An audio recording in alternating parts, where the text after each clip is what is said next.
আমরা দিনাজপুর ডিস্ট্রিক্ট বিরামপুর থানা প্রায় 40 জন।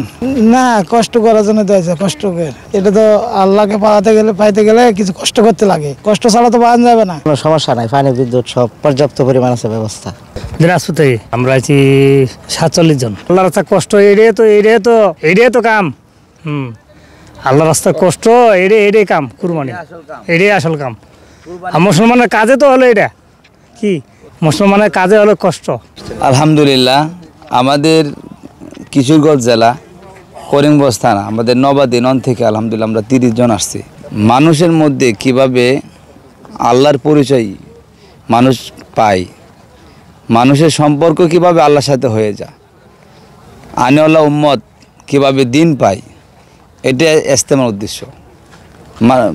প্রত্যেকটা মুসলমানের ঘরে ঘরে যাতে দিন পৌঁছে, প্রত্যেকটা মুসলমানের ঘরে ঘরে যাতে কালিমার দাওয়াত পৌঁছে, প্রত্যেকটা মানুষ যাতে নামাজওয়ালা হয়।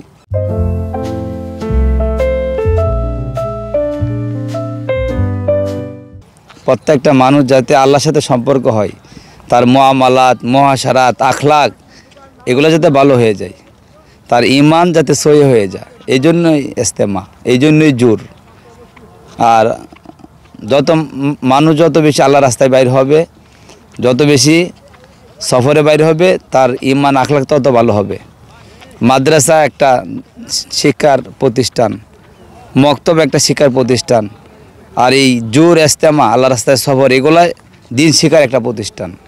এখান থেকে অনেক সাথীরা বাইর হবে। আমি বাইর হই প্রত্যেক রমজানে।